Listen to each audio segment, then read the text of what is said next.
নমস্কার, আমি প্রীতিলতা। কঠিন পরিস্থিতি চলছে, কিন্তু ভালো আমাদের থাকতেই হবে।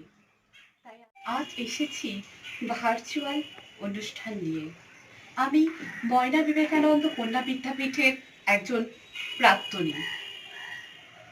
এই বিদ্যালয়ে বিভিন্ন প্রাক্তনী যারা আজ সেবিকা, শিক্ষিকা, সঙ্গীত শিল্পী, নৃত্যশিল্পী, বাচিক শিল্পী, তাদের সবাইকে নিয়ে আজকে এক অনুষ্ঠানের সূচনা করেছি।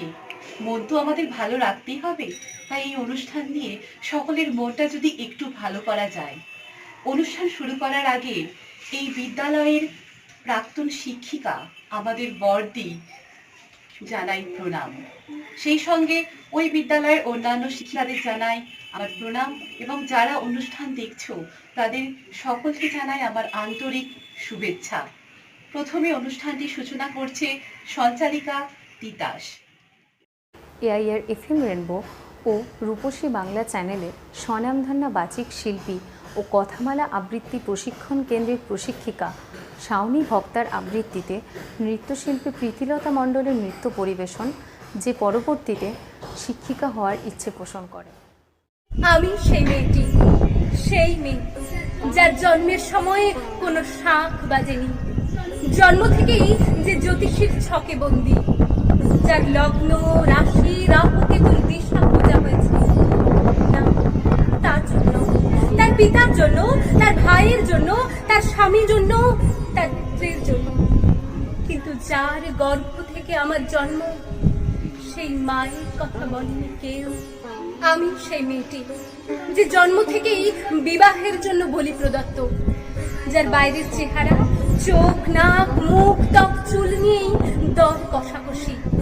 কালো না ফর্সা, সাদা না টিকালো, লম্বা না বেটে, উটকুটি না টানা টানা, যার মাথার বাইরেটা নিয়ে সকলের ভাবনা, মাথার ভেতরটা নিয়ে কারো কোনো মাথা ব্যথা নেই।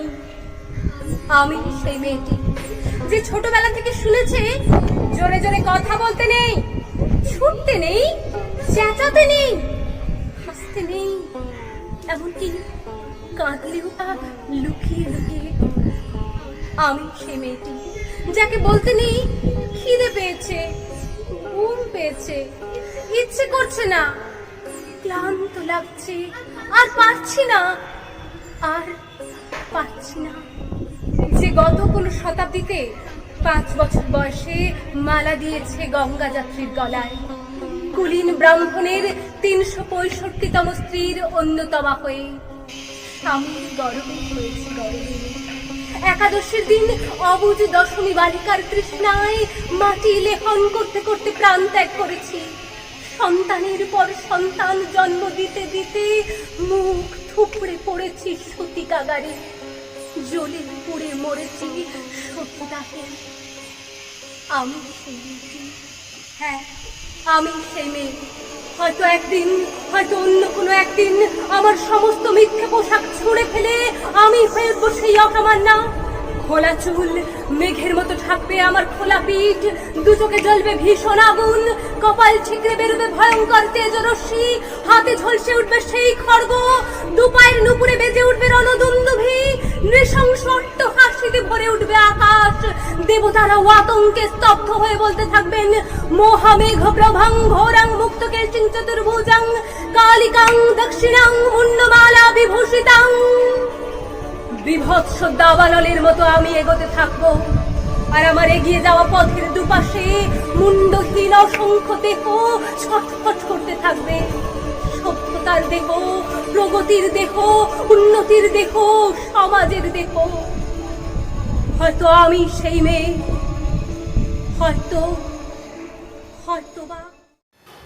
এখন বিভিন্ন পত্রপত্রিকার সঙ্গে যুক্ত উদীয়মান মহিলা কবি স্বর্ণলতা মণ্ডল আসছে তার ছাত্রী জীবনের কিছু কথা নিয়ে। আজ স্মৃতিচারণ করতে বসেছি। স্মৃতিচারণ জীবনকে আনন্দ দেয়। আমার যখন ক্লাস 7, তখন আমি হস্টেলে চলে যাই। হোস্টেলের নাম শারদামণি ছাত্রীনিবাস। ও যে স্কুলটাতে আমি পড়তাম সেই স্কুলের নাম ময়না বিবেকানন্দ কন্যা বিদ্যাপীঠ।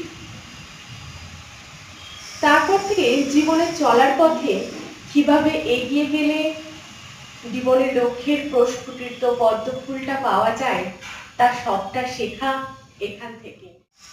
এই আঙিনায় পা রেখে একটা ধারণা স্পষ্ট, এখানে দিদিমণিরা তাদের জীবনটা উৎসর্গ করে দিয়েছে আমাদের জীবনকে সুন্দরভাবে তৈরি করার জন্য। মানব জীবনচক্র কখনো এলোমেলোভাবে চলে না, নিয়ম শৃঙ্খলা সময়ানুবর্তিতার প্রয়োজন হয়। আর এখানে সবটাই এইভাবেই পরিচালিত হয়। প্রতিটা বিল্ডিংয়ের নাম গার্গী, মৈত্রী, মাতঙ্গিনী, যা মহিয়সী নারীদের কথা মনে করিয়ে দেয়। পড়াশোনা জিনিসটা আসলে কি, এটা করলে কি হয়, তার সবটা শেখা আমার এখান থেকে। ভোরবেলা নিবেদিতা ভবনে ওমমন্ত্র উচ্চারণের সাথে সাথে সঞ্জীবনী শক্তির সঞ্চয় করতাম। তারপরে স্কুলের সামনে একটি বোর্ডে প্রতিদিন দিবসবাণী লেখা থাকতো। সেখানে নানান মহাপুরুষ তথা স্বামী বিবেকানন্দ, শ্রী শ্রী পরমহংসদেব, মা সারদা দেবী, নিবেদিতা, নেতাজি, গান্ধীজি মতো মহান পুরুষদের বাণী আজও কর্ণে ধ্বনিত হয়, যা জীবনের চলার পথকে আরো উজ্জ্বল করে তোলে। কারো সুবর্ণ জয়ন্তীর অনুষ্ঠান এই গৃহবন্দী মুহূর্তে আমাকে আরো বারবার মনে করিয়ে দেয়। কাটিয়েছি 4 বছর ওইখানে, বলার অনেক কিছুই, তবে এখানেই শেষ করলাম। স্কুলের এবং হস্টেলের প্রতি দিদিমণিকে আমার আন্তরিক ভালোবাসা ও প্রণাম জানাই। জেলার মেয়ে সঞ্চিতা মণ্ডল এমআর বাঙ্গু হাসপাতালে কর্মরতা একজন সেবিকা। তার জীবনের লড়াইয়ের কথা আমরা শুনে নেব। আমার পোস্টিং এমআর বাঙ্গু হসপিটালের কোভিড পজিটিভ ওয়ার্ড, আর আমি একজন এমবিকেবির স্টুডেন্ট। তো আজকে যেটা আমার বলার সেটা হচ্ছে যে আমার অভিজ্ঞতা ঠিক কেমন বা আমি কীভাবে কাজ করছি। তো প্রথমেই বলি, আমাকে যখন প্রথম দিন বলা হয়েছিল যে তোমার কোভিড ওয়ার্ডে ডিউটি, আমি রীতিমতো খুব ভয় পেয়ে গেছিলাম যে কী আমার একটা প্রফেশন এলাম যেখানে আমার জীবনটাই রিস্ক হয়ে দাঁড়ালো। বাট ওয়ার্ডে গেলাম, ওখানে গিয়ে পেশেন্টের সাথে কথা বললাম, বুঝলাম ব্যাপারটা যে কষ্টটা আমাদের না, কষ্টটা হচ্ছে ওদের। আমরা আছি ওনাদের সাপোর্ট করার জন্য, ওনাদেরকে মনে জোর জাগানোর জন্য, ওনাদের ট্রিটমেন্ট করার জন্য। আর এটাই আমার এখন মানে দায়িত্ব, এটাই আমাকে করতে হবে। এখন নিজের জীবনের কথা ভাবাটা বোধ হয় খুব স্বার্থপরের কাজ। তো সেই ভেবে আমরা কাজ করেছি, প্রচুর ভালো একটা টিম ওয়ার্ক করেছি, খুব ভালো অভিজ্ঞতা, আর তার সুফলই আমরা পাচ্ছি। প্রচুর মানুষ সুস্থ হয়ে বাড়ি গেছে, এখনো পর্যন্ত যাচ্ছে। প্রচুর অনেক ভালো ভালো কমপ্লিমেন্ট আমরা পাচ্ছি। এটা ঠিক পেশেন্টের কাছ থেকে পাওয়া কমপ্লিমেন্ট হচ্ছে সব থেকে ভালো, যখন বলে দিদি আপনাদের জন্য আমরা সুস্থ হয়ে বাড়ি যাচ্ছি। এটা শুনতে যে কত ভালো লাগে সেটা যারা শুনেছে তারাই বুঝবে। তো আর সবাই আমরা সুস্থ আছি এখনো পর্যন্ত, আমরা কেউই কোভিডে আক্রান্ত হইনি। আর হচ্ছে যে অনেক সমস্যার মধ্যে দিয়েই আমরা ডিউটি করে যাচ্ছি। কিছু কিছু দিদি এমনও আছে যাদের বাড়িতে ছোটো বাচ্চা, তাদেরকে ফেলে রেখে সারাদিন হসপিটালের মধ্যে থেকেই ডিউটি করছে। খুবই প্যাথেটিক একটা সিচুয়েশন আমাদের, বাট আমরা কেউই পিছুপা হইনি। আর যেটা বলবো যে এটা থেকে একটা খুব বড় অভিজ্ঞতা, যেহেতু এটা আমি চাকরিতে খুব বেশি দিন জয়েন করিনি, মাত্র 1 বছর হয়েছে। সো আমাকে এখনও অনেকটা পথ এটা নিয়ে চলতে হবে।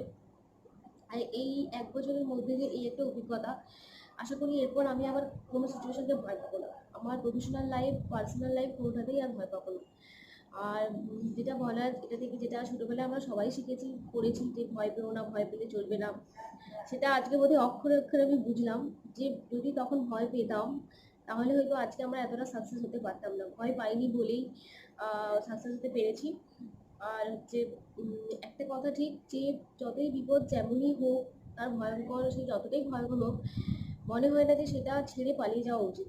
আমার মনে হয় সেখানে ধৈর্য সাহস দিয়ে যদি আমরা সেটার সাথে লড়াই করি তাহলে হয়তো আমরা জিতব। আর তো এটা আমার একটা বড় অভিজ্ঞতা। আর এই যে কনফিডেন্ট, 2 মাস আগে আমি যতটা না কনফিডেন্ট ছিলাম, এখন বোধহয় তার থেকে অনেক বেশি কনফিডেন্ট হয়ে গেছি। তো আমি বলবো যে একটা খুব ভালো অভিজ্ঞতা আমার। আর বাড়ির লোক এখনো পর্যন্ত জানে না আমি কোভিড ওয়ার্ডে ডিউটি করি। বাড়ির লোকের সাথে সেভাবে এইটা নিয়ে কথা বলি না, কারণ ওরা নিজেরাই খুবই টেনশনে আছে, তো সেটা বলে হয়ে ওঠেনি।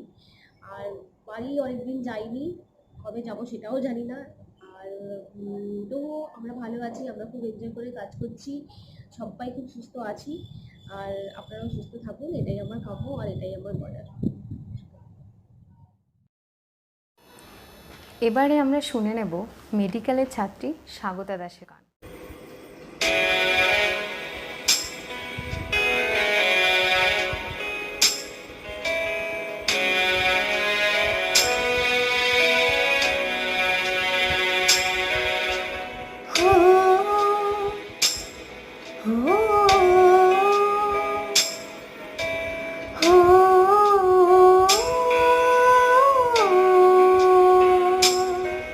नन्ही सी हंसी भोली सी खुशी फूलों सी बुवाहें भूल गए, जब देश ने दी आवाज हमें हम घर की राहें भूल गए। हम सोए नहीं कई रातों से, ऐ जाने वतन सौ चांद बुझे, हमें नींद उसी दिन आएगी जब देखेंगे आबाद तुझे। तेरी मिट्टी में मिल जावा गुल बन के मैं खिल जावा, इतनी सी है दिल की आरज़ू। तेरी नदियों में बह जावा, तेरे खेतों में लहरावा, इतनी सी है दिल की आरज़ू।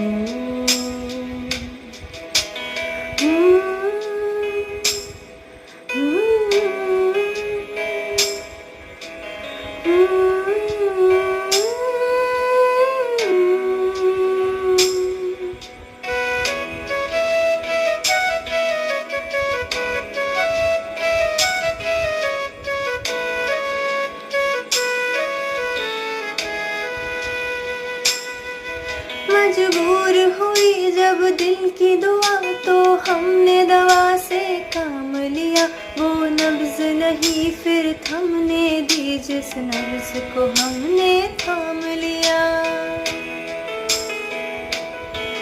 बीमार है जो किस धर्म का है, हमसे न कभी ये भेद हुआ, सरहद पे जो वर्दी खाकी थी अब उसका रंग सफेद हुआ। तेरी मिट्टी में मिल जावा गुल बन के मैं खिल जावा, इतनी सी है दिल की आरज़ू।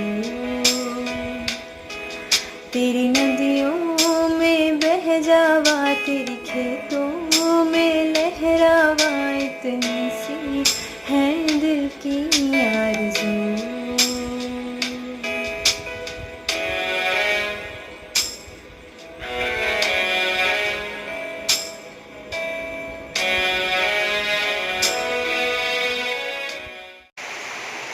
এই বিপদসংকুল মুহূর্ত কাটিয়ে আলোর দিশা দেখাতে পারে সক্রিয়শীল যুব সমাজ। তারই একটি ধারণা নিয়ে আসছে গান ও নাচের মাধ্যমে পাপিয়া খাটুয়া, গার্গী ও প্রীতিলতা মণ্ডল।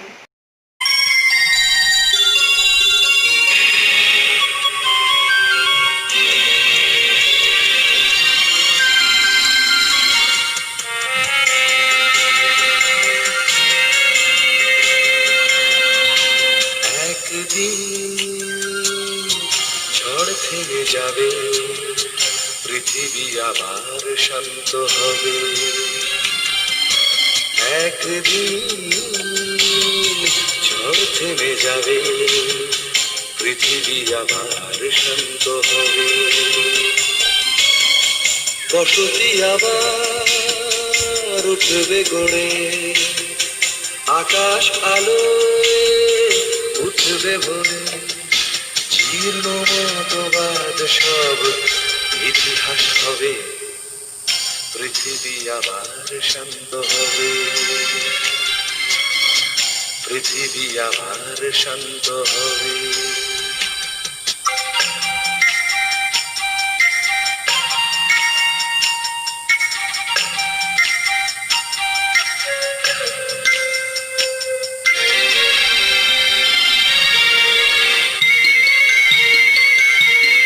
আজ অশান্ত দিন বেঁচে থাকা আশা ক্ষীণ, তবু পথে যাওয়া অবিরাম। ধূসর আকাশ আজ, কাল দেবে বধূ সাজ, এই বিশ্বাসেই সংগ্রাম। একে একটা নাও ভেসে তাই গান গে স্বপ্ন বেঁচে যায়। প্রশ্নেরা তবু শুধু কবে পৃথিবী আমার শান্ত হবে। একদিন ঝড় থেমে যাবে, পৃথিবী আবার শান্ত হবে। হোক জয় হোক নব অরুণোদয়, জয় জয় জয় হোক জয় হোক। পূর্ব দিগঞ্চল হোক জ্যোতির্ময়, জয় হোক জয় হোক নব অরুণোদয়, জয় জয় জয় হোক জয় হোক।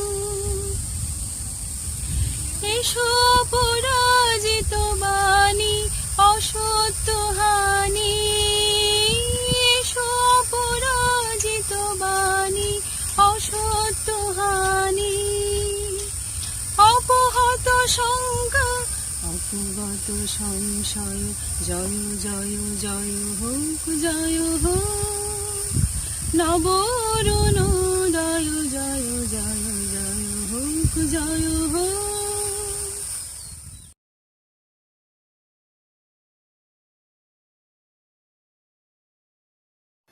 আসুন এবার শুনে নেওয়া যাক আরেক করোনা যোদ্ধা শ্রাবণী ঘোড়াইয়ের কথা। শ্রাবণী পেশায় একজন নার্স, কাজেই ঘরে বাইরে উভয় ক্ষেত্রে তাকে সামাল দিতে হচ্ছে সমান তালে। তার মুখ থেকেই শুনে নিই তার সংগ্রামের বিবরণ। এই বেশ ভালো আছি, এই বেশ ভালো আছি। কর্ম কাজ নেই, অফিস কাচারি নেই, গাড়ি ঘোড়া কিছু নেই, শব্দ বা পরিবেশ দূষণ বালাই নেই। তবুও তো আছে কিছু বলতে যা বাধা নেই। দুনয়নে ভয়ে আছে, মনে সংশয়ে আছে। সত্যি আমাদের নয়নে ভয় আর মনেও ভীষণ রকম একটা সংশয় আছে। এই সংকটময় পরিস্থিতিতে আমরা ভালো আছি, তবে কর্মকাজও আছে, অফিস কাচারিও আছে। সেখানে কোনোভাবেই হাজিরা কামাই চলে না, কারণ একটা অবাধ প্রবেশ জীবাণু প্রবেশ করেছে আর সমস্ত রকম বৈশিষ্ট্য নিয়ে বেশ চাউরে উঠেছে। একটা সাধারণ ফ্লু টাইপস ডিজিজ ছড়িয়ে গেল শহরে, গ্রামে, গঞ্জেও। সে জমেছে শরীরে, মনে ঘুণ ধরিয়েছে বিশ্বাসের ঘিলুতেও। সমাজ এমনভাবে ভুগছে যে মানুষ মানুষের ঘ্রাণটুকুকেও বিষ নিঃশ্বাসের মতো মনে করছে। এই কথাগুলো আমি খুব স্পষ্টই বলতে পারি, কারণ একটা ছোট হসপিটালের নার্স হওয়ায় চোখের সামনে সবটা পরিষ্কার। আমাদের মতো বেডসাইড কেয়ারিং নার্সিং স্টাফেদের হয়েছে শাঁখের করাতের দশা। তাও আবার যদি বিবাহিত জীবন হয়, সেখানে তো গাছ আর আগাছার পার্থক্য ভুলে নিজেকে ঘাস প্রমাণ করতে পারলেই আমি পবিত্র দুর্বা। আর অফিস মানে তো তর্ক বিতর্কের সভা। এখানে কেউ বোঝে না যে আমার হাত মাত্র দুটো আর মগজও একটা। আমি চেষ্টা করতে পারি মাত্র, আর এই মগজটার একটু স্বাধীনতা লাগে। সেটা না হয় বাতাসের মতো অদৃশ্য আর অক্সিজেনের মতো দরকারি। আর এই অদৃশ্য জীবাণু সে তো সব কিছুকে হারিয়ে নিজের সমস্ত বৈশিষ্ট্যগুলোকে দেখিয়ে চলেছে। কিন্তু তা বলে যে অন্যান্য মারণ রোগগুলো বসে আছে তা নয়, তারাও প্রতিযোগিতার লড়াইয়ে বেশ নৃশংস হয়ে উঠেছে। রোজ এক একটা চরম মুহূর্ত আসে, যেন সেটা আমার কাছে কষ্টেরও, পেশেন্টেরও। টানা ৬-৭ ঘন্টা ডিউটির পর ১৬ বছর বয়সী ছোট ভাইটা থ্যালাসেমিয়ার আঁচড়ে ক্ষত বিক্ষত হয়ে যখন 2.3 হিমোগ্লোবিন নিয়ে এসে ভর্তি হয় ঠিক শিফটিং টাইমে, আর চোখ মুখ লাল করে বলে একটু রক্ত দাও না গো, তখন বুক ফাটে, মুখ ফোটাতে পারি না। কারণ করোনার ভয়ে ব্লাড ব্যাংকও নিঃস্ব। অসহায় মা ওর কাছে হাতে পায়ে ধরে বলে, তোমার বি নেগেটিভ ব্লাড গো। আমার মতো অথরিটির কথায় ওঠা বসা একটা মেয়ে কি করতে পারে? এনএস অফিস থেকে সুপার অফিস থেকে ব্লাড ব্যাংক, ফাইনালি একটা পাউচ ব্লাডের ব্যবস্থা করা, যেটাতে কি হবে? ওর হিমোগ্লোবিন বেড়ে 2.3 থেকে 3.3 হলো, কিন্তু ওর তো মোটামুটি 7.8 না হলে ও বাঁচবে না। আমি সব জানি, অপেক্ষা করি নেক্সট উইকে কেন ব্লাড নিতে এলো না। ভয় করে ভাবতে চোখ বন্ধ করে সহ্য করি। মনে মনে ভাবি এই ভাইরাসের সব রূপকথা আমি মেনে নেব, কিন্তু ভালো দেখো এই অসহায় মা বাচ্চাকে। একটা মারণ রোগ সমাজের ঘিলুতেও কেমন ঘুণ ধরিয়ে দিয়েছে, তাই পান থেকে চুন খসলেই ধুমধুমার চলে। লাঠি ছোটা, লোকালি সমাজ রক্ষকদের বড়াই, এমন আরও কিছু। এভাবেই চলেছে মাস্কবদ্ধ আর হসপিটালবদ্ধ জীবন। ভালো থাকুক আমার সমস্ত আক্রান্ত ভাই বোন আর তাদের বাড়ির সবাই, আর এই ভাইরাসের নিঃশর্ত বশ্যতা মেনে নিয়ে ভালো রাখুক আমাদের সবাইকে। আবৃত্তি শোনাবে জয়িয়া বেগম, যে ভবিষ্যতে একজন শিক্ষার কাণ্ডারি বহন করবে। আমাদের বান্ধবী প্রীতিলতার উদ্যোগে একটি ছোট অনুষ্ঠানের আয়োজন করা হয়েছে। আমি সেখানে কবিগুরু রবীন্দ্রনাথ ঠাকুরের মানসী কবিতাটি পাঠ করছি। শুধু বিধাতার সৃষ্টি নহ তুমি নারী, পুরুষ গড়েছে তোরে সৌন্দর্য সঞ্চারী আপন অন্তর হতে। বসি কবিগণ সোনার উপমা সূত্রে বুনিছে বসন, সপিয়া তোমার পরের নূতন মহিমা, অমর করেছে শিল্পী তোমার প্রতিমা। কত বর্ণ কত গন্ধ ভূষণ কত না, সিন্ধু হতে মুক্তা আসে খনি হতে সোনা। বসন্তের বন হতে আসে পুষ্পভার, চরণ রাঙাতে কীট দেয় প্রান্তার। লজ্জা দিয়ে শয্যা দিয়ে দিয়ে আবরণ, তোমারে দুর্লভ করি করেছে গোপন। পড়েছে তোমার পরে প্রদীপ্ত বাসনা, অর্ধেক মানবী তুমি অর্ধেক কল্পনা। নমস্কার। সায়নী একজন স্কুল টিচার। আমরা জেনে নেব এই করোনার আবহে সে তার কর্তব্য কিভাবে পালন করছে। শিশুদের মনে জ্ঞানের প্রদীপ জ্বালানোই আমার মতো শিক্ষক শিক্ষিকাদের প্রধান কাজ। লকডাউন পর্ব স্কুলগুলো বন্ধ থাকলেও আমাদের সেই কাজ কিন্তু থেমে নেই। আমরা অনলাইন ক্লাসের মাধ্যমে পঠন পাঠনের ধারাকে বজায় রাখার চেষ্টা করেছি। শুধু তাই নয়, শিশুদের পুষ্টির দিকটা খেয়াল রাখতেও আমরা স্কুলে মিড ডে মিলের ব্যবস্থা করেছি, চাল আলু বিতরণ করেছি। যেসব ক্ষেত্রে স্কুলগুলো কোয়ারেন্টাইন সেন্টারে পরিণত হয়েছে, সেখানে আমরা অন্য নিকটবর্তী স্কুল থেকে তা দেওয়ার ব্যবস্থা করেছি। লকডাউন উঠে এলে স্কুলগুলো আবার যখন খুলবে, তখন আমাদের দায়িত্বটাও অনেক বেড়ে যাবে, কেননা শুধুমাত্র পড়াশোনা শেখানোটাই তখন আমাদের মূল কাজ হয়ে উঠবে না। তার সাথে এই করোনা ভাইরাসের বিরুদ্ধে কীভাবে আমরা লড়াই করব, সেই শিক্ষাও দিতে হবে। তাদেরকে যথাযথ স্বাস্থ্যবিধি মেনে চলার শিক্ষাও দিতে হবে। তাই আশা রাখি আমরা এই যুদ্ধ জয় করব। We shall overcome. আমরা করব জয়। এবার কবিতা পাঠে বাংলায় MA পাঠরতা বাচিক শিল্পী সৈয়দ বিয়াসী আসবে। স্বর্ণলতা মণ্ডলের কলমে নারী মূল্য। মায়ের মতো সিঁথিতে লাল সিঁদুর, পায়ে আলতা পরে একটি সুন্দর সংসার গড়ার স্বপ্ন আগে থেকেই বিরাজ করে সব মেয়ের মনে। বাবা মায়ের দেখে শুনে দেওয়া কিংবা ভালোবেসে বিয়ে করার সব নিয়মটাই একই রকম। 7 পাক ঘুরে মন্ত্রপাঠ করে জন্ম জন্মান্তরের বাঁধনে লিপ্ত হয় দুটি হৃদয়। যদি দৎ হৃদয়ং তব তদস্তু হৃদয়ং মম, যদি দং হৃদয়ং মম তদস্তু হৃদয়ং তব। এই মন্ত্রে প্রতিজ্ঞাবদ্ধ হলেও মানেটা সবার জানা থাকে না। তোমার হৃদয় আমার হোক, আমার এই হৃদয় তোমার হোক।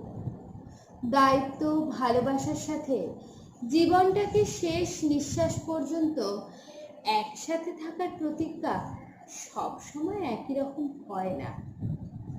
মেয়ে থেকে আজ সে বৌমা হয়েছে, আবার কদিন পরে মা। জন্মদাত্রী শিখিয়ে দেয় শ্বশুর বাড়ির সবটাকে মানিয়ে চলবি, ওটাই এখন তো স্বর্গ। জন্ম থেকে যে নিয়মটা ছিল প্রতিদিনের, রুটিন পরিবর্তন হয়ে যায় বাপের বাড়ি ছেড়ে যাওয়ার সময়। বছর যেতে না যেতেই স্বপ্ন ধূলিসাৎ হয়ে যায়, প্রিয়জন হয়ে ওঠে প্রয়োজনের ভাণ্ডার। মানসিক শারীরিক অত্যাচার, পণের দাবি আধুনিক সমাজে আজও রয়ে গেছে। এই জোয়ার ভাটার সম্মুখীন হয়েও পরিস্থিতির চাপে বলা হয়ে ওঠে না, আমায় নিয়ে যাও মা, আমি আর বাঁচতে পারছি না। সাদা রঙের চাদর যখন লাল রঙের স্রোতে ভিজে যায়, নিথর দেহ চাপা আর্তনাদে বলে ওঠে, মা দেখো আমি সবটা কেমন মানিয়ে নিয়েছি। নমস্কার। সঙ্গীত শিল্পী সোহিনী ও মধুমতি গাঙ্গুলি গানে নৃত্য পরিবেশন করবে প্রীতিলতা ও নজরুল মাইতি।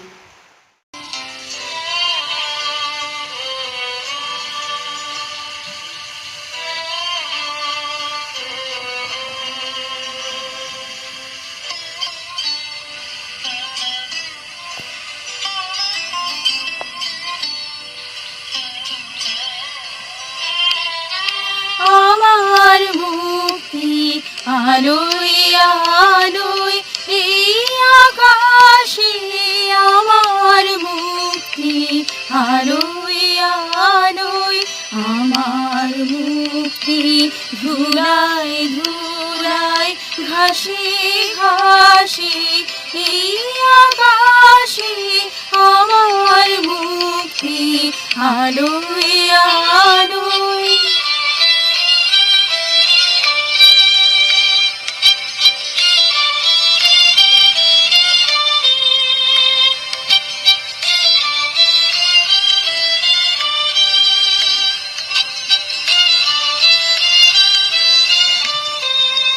দেহ মনের সুদূর পারে হারিয়ে ফেলি আপনারে, দেহ মনের সুদূর পারে হারিয়ে ফেলি আপনারে, গানের সুরে আমার মুক্তি ঊর্ধ্বে ভাসে এই আকাশে, আমার মুক্তি আলোয় আলোয়, আমার মুক্তি ধুলায় ধুলায় ঘাসে ঘাসে এই আকাশ।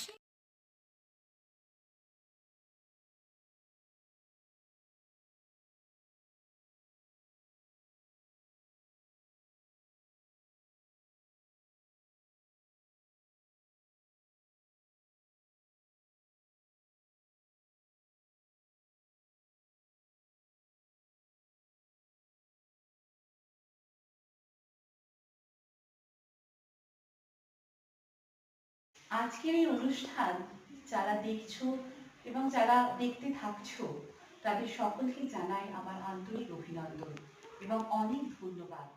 সকলে ভালো থাকবেন, ভালোবাসায় থাকবেন, সুস্থ থাকবেন।